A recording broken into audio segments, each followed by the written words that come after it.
आपको एक तांत्रिक टोटका बताता हूँ, आप एक बार करके देखिए, कोई भी आपको मना करे मानिए मत, कि अगर रिजल्ट ना मिले गाली देकर जाना। सारे मिलके हमको पागल बना रहे। अभिजीत बैनर्जी और एस्थर डफलो की लिखी हुई है। तो डोपामाइन हार्मोन के स्तर के बढ़ने से आदमी को डिप्रेशन होता है। फिर आप डॉक्टर के पास जाते हैं तो डॉक्टर आपको ऑक्सीटोसिन नाम का एक ऐसा डोपामाइन को संतुलित करने के लिए दवा दे देता है। क्या हालचाल? बढ़िया बढ़िया, आप बताओ कैसे हो? यार बॉडी डिटॉक्स करने का कोई नेचुरल चीज बताओ, देसी तरीका। बॉडी डिटॉक्स करने का आ जाओ बच्चों, सबसे बेस्ट तरीका बताता हूँ, बहुत नेचुरल है, कोई भी सप्लीमेंट की जरूरत नहीं है। जो लोग चैंटी चुगाते हैं वे लोग कभी कर्जे में आते ही नहीं हैं। ये एक्यूप्रेशर बैंड है जो क्लिनिकली प्रूवन है। ये हर तरह के मोशन सिकनेस और ट्रैवल सिकनेस में आराम देता है। कई बार आपने देखा है कुछ घर बन रहे हैं और बंद पड़े हैं, राहु का वास आ जाता है, वो राहु का घर बन जाता है, आधे काम में बंद हो गया। तंबाकू खाते हैं जो, मतलब जो बकता नहीं तो बको, मतलब टोबैको, मतलब जो बकता है वो नहीं खाता है। आप देखो फीमेल्स कभी तंबाकू नहीं खाएंगे। भाई डिबंक करना मेन आइडिया नहीं है, मेन आइडिया है कि इसके ज़रिए अगर कुछ साइंस सीख ली जाए, वैज्ञानिक दृष्टिकोण सीख लिया जाए। जो लोग चैंटी चुगाते हैं वे लोग कभी कर्जे में आते ही नहीं हैं। जो कहता ना, जैसे का वो एक्सीडेंट है जाए फिर वो बच गो हो जाए, बोले कोई कौर आड़े आ गए, कोई चौकटी आड़े आ गई है ना, कोई कौर, कोई दानो, कोई रोटी को टुकड़ा, है ना। इंस्टाग्राम पे ना एक चैनल है पीपल बाबा के नाम से। ये जड़ें बच जाएंगी, पेड़ की लाइफ बच जाएगी। पेड़ बेचारा 40-50 साल से यहाँ खड़ा है, जस्ट बिकॉज आप लोगों ने आटा वाटा डाल दिया तो अब इसकी तो मौत निश्चित है। वो बहुत ही बेहतरीन, मतलब सस्टेनेबिलिटी, एनवायरनमेंट के ऊपर बात करते हैं। और वहीं से ये बात मुझे पता चली थी कि किस तरीके से एनवायरनमेंट के लिए और ऑलमोस्ट हर बंदे के लिए ये नुकसानदेह बात ही है। अक्सर लोग पीपल के पेड़ के नीचे, बरगद के पेड़ के नीचे आटा रख के चले जाते हैं। वो आटे से चींटियाँ आती हैं, चींटियाँ वहाँ पर अब अपना पूरा का पूरा घर बनाएंगी। वहाँ पे गड्ढा होगा, गड्ढा छोटा होता है और चींटियाँ अपनी कॉलोनी बनाती है। उन गड्ढों के अंदर में फिर चूहे इनवाइट होते हैं। चूहे आते हैं, चूहे नीचे की तरफ जाते हैं, उसकी तरफ जड़ों के जहाँ भी आसपास मिट्टी है उसको खोदते हैं और जहाँ भी गीली जड़ें होती हैं फिर उनको खाने लगते हैं। केवल और केवल हमारा एक कृत्य जो हमें लग रहा था कि हमें उधार से बचा देगा, कि हम उधार से बच जाएंगे, और दूसरी तरफ हमें पुण्य भी मिलेगा कि हम चींटियों को खिला रहे हैं। लेकिन इस पूरे के पूरे इकोसिस्टम के अंदर में कोई नहीं बचा, सबका नुकसान हुआ, शायद चूहे को छोड़ के। लेकिन पॉइंट इज़ ये नहीं है कि जो चीज़ जैसे है उसको वैसे मैनेज करवाने में, या उसको जैसे है उसको वैसे मैनेज कराने में ज़्यादा फ़ायदा है हमारा। वो पीपल का पेड़ जो इतने सालों से आपके बच्चे मतलब चला आ रहा है जन्म जन्मांतर से, वो आपकी इस हरकत की वजह से गिर सकता है, मर सकता है, और मर रहे हैं। क्रॉस चेक कीजिएगा। जब ये बात मुझे पता चली तो बिल्कुल मैंने क्रॉस चेक किया तो दिमाग फटा कि वो पेड़, वो जगह जहाँ पर आपके पीपल वगैरह होते हैं, वहाँ पर उनकी जो जड़ है उसके आसपास में गड्ढे जो हैं वो होते हुए अब आपको नज़र आ रहे हैं। मतलब कि अब वहाँ पर चूहों का वास होना शुरू हो गया है। अब इनमें से कुछ पेड़ जो हैं वो मरेंगे। क्या हालचाल? बढ़िया बढ़िया, आप बताओ कैसे हो? यार बॉडी डिटॉक्स करने का कोई नेचुरल चीज बताओ, देसी तरीका। बॉडी डिटॉक्स करने का आ जाओ बच्चों, सबसे बेस्ट तरीका बताता हूँ, बहुत नेचुरल है, कोई भी सप्लीमेंट की जरूरत नहीं है। क्योंकि हमारे पास स्पॉन्सर नहीं है तो यहाँ पर हम प्लग इन बायोशाला का ऐप डाउनलोड करें। 250 रुपये का कोर्स अगर आप खरीदेंगे तो उससे मुझे मॉनेटरी फ़ायदा मिलेगा, आपको साइंस की लंबी बातें मिलेंगी, दोनों का फ़ायदा होगा, डबल थैंक यू मूवमेंट होगा, और मैं कुछ नया ट्राई कर पाऊंगा, बढ़िया प्रोडक्शन वैल्यूज हो पाएंगी। तो थैंक यू फॉर डाउनलोडिंग बायोशाला का ऐप एंड परचेजिंग 250 वाला कोर्स। क्या हालचाल? बढ़िया बढ़िया, आप बताओ कैसे हो? यार बॉडी डिटॉक्स करने का कोई नेचुरल चीज बताओ, देसी तरीका। बॉडी डिटॉक्स करने का आ जाओ बच्चों, सबसे बेस्ट तरीका बताता हूँ, बहुत नेचुरल है, कोई भी सप्लीमेंट की जरूरत नहीं है।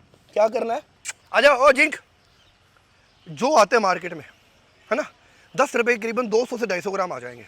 इतने यूज़ नहीं करने, मात्र उसमें से 30 से 40 ग्राम पानी में बॉईल करने, एक गिलास में, और इतने बॉईल करने वो 1 कप रह जाए, उसके अंदर एक लेमन डाल लेना और थोड़ा सा शहद डालना, लगातार 3 दिन पीना है। हाँ, ये स्टेटमेंट ध्यान रखिए कि आपका लिवर और किडनी मिलकर के आपकी पूरी बॉडी को डिटॉक्सिफाई करने की क्षमता रखते हैं और हर वक्त कर रहे होते हैं। आपको ऐसी अगर गलतफहमी है कि आप कुछ खा लेंगे और जिसके ज़रिए आप अपने लिवर को डिटॉक्सिफाई या बॉडी को डिटॉक्सिफाई कर लेंगे, ये आपकी गलतफहमी है।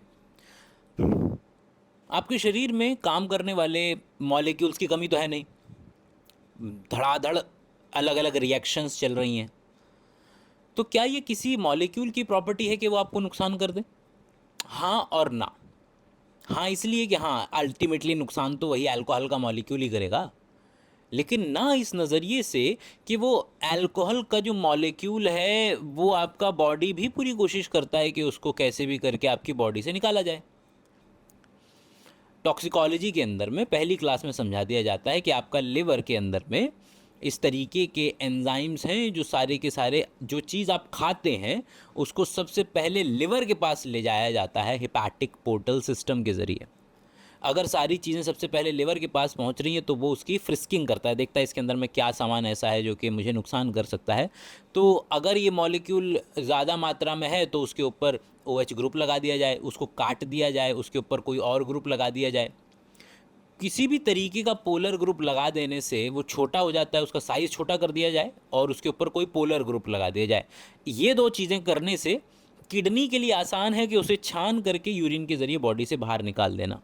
और किसी चीज़ की कंसंट्रेशन जब आपकी बॉडी में कंपैरेटिवली कम होती है तो आप एक्चुअली एक तरीके से उस मॉलिक्यूल के लिए अपने आप को डिटॉक्सिफाई कर रहे हैं, जो कि आप नहीं कर रहे हैं, आपका लिवर और आपकी किडनी आपके लिए कर रही है। तो डोपामाइन हार्मोन के स्तर के बढ़ने से आदमी को डिप्रेशन होता है। फिर आप डॉक्टर के पास जाते हैं तो डॉक्टर आपको ऑक्सीटोसिन नाम का एक ऐसा डोपामाइन को संतुलित करने के लिए दवा दे देता है। अब अपने काम की बात क्या है कि ये जो ऑक्सीटोसिन डॉक्टर आपको देता है आपका डिप्रेशन दूर करने के लिए, ये ऑक्सीटोसिन कैसे पैदा होता है? हमारी बॉडी में ही पैदा हो सकता है। ये तो उनके मुंह से तो एक्चुअल में गलत निकल गया कि डोपामिन ऊपर जाता है तो लोग डिप्रेशन में जाते हैं, जबकि पूरी दुनिया जिसको नहीं भी पता है कुछ भी वो भी ये चिल्ला रहा है एटलीस्ट कि अरे अरे मज़ा आ गया डोपामिन, अरे डोपामिन सर्ज आ गया, मज़ा आ गया, तो एटलीस्ट ठीक है। डोपामिन हार्मोन है या न्यूरोट्रांसमीटर है? Well it can act as both.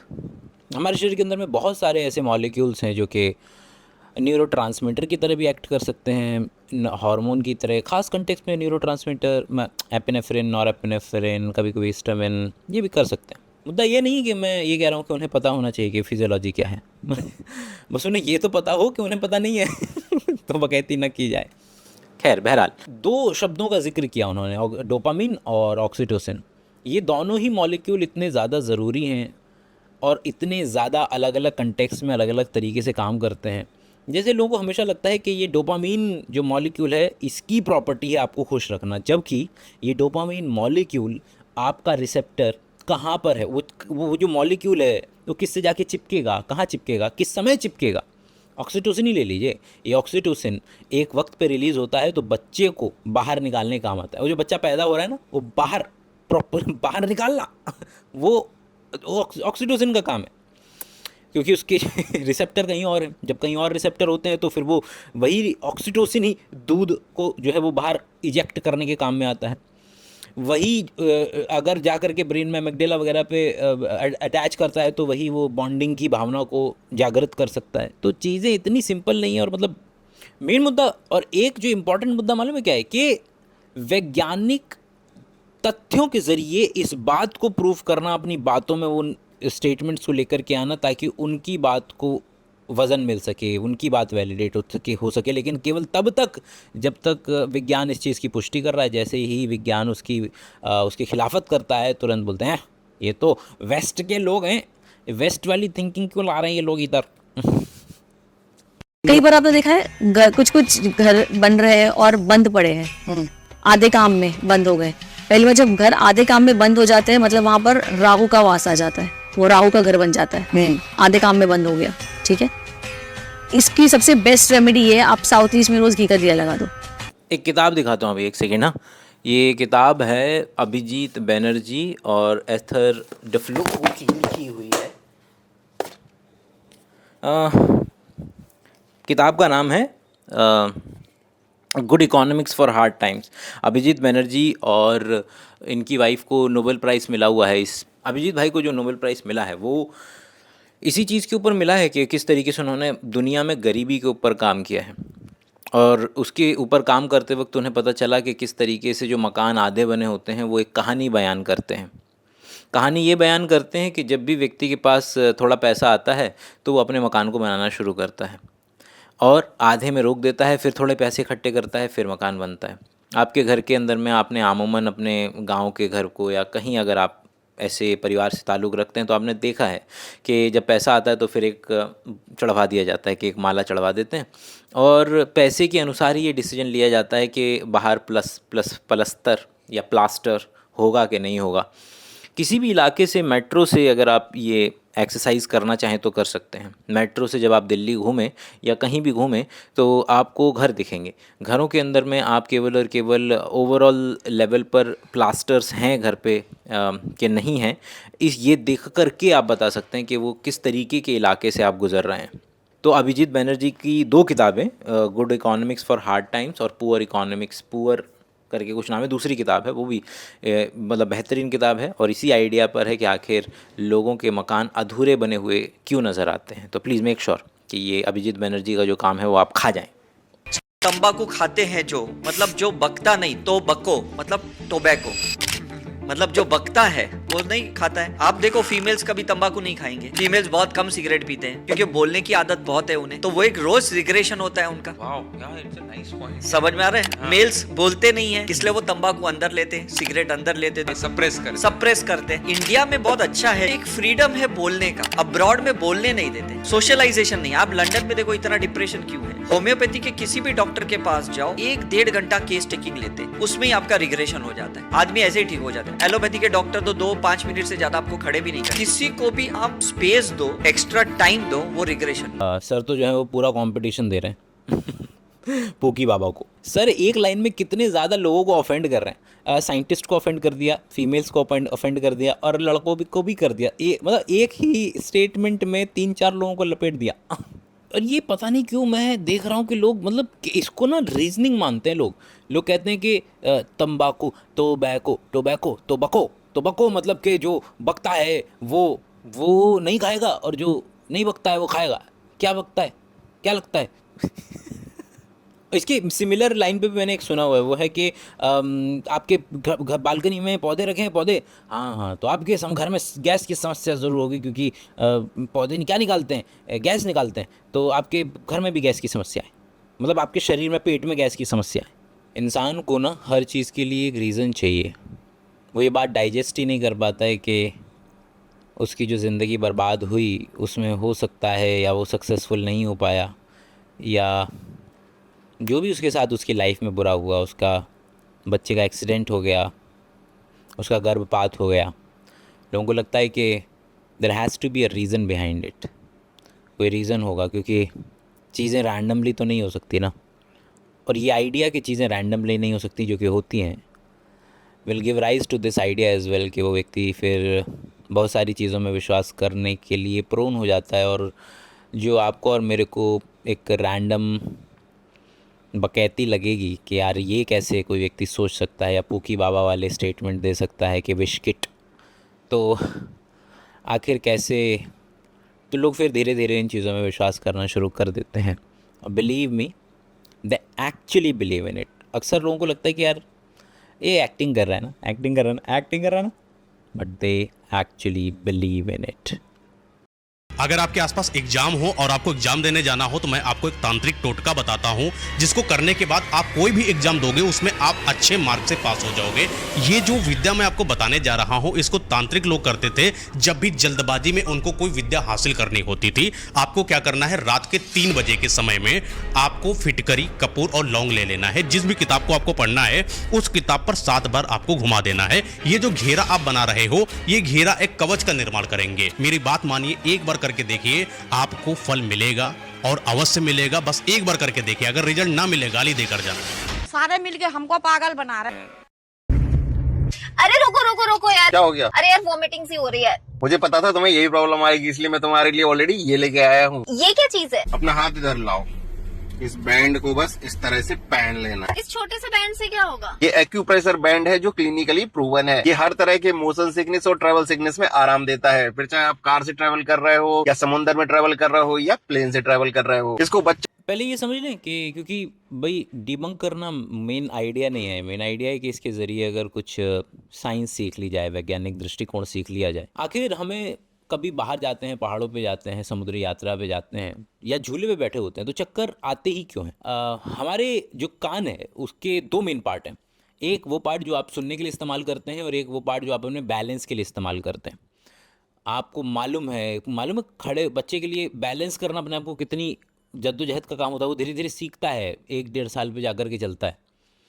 तो असल में अगर आप अपनी आंखें बंद भी कर लें और झूले वाला आपको जहाँ मर्जी घुमा रहा हो या सड़क पे आप गाड़ी में जिस डायरेक्शन में भी जा रहे हो, आपको पता चल जाता है कि आप किस पर्टिकुलर डायरेक्शन में आपकी गर्दन है, नीचे है, ऊपर है, किस तरफ है।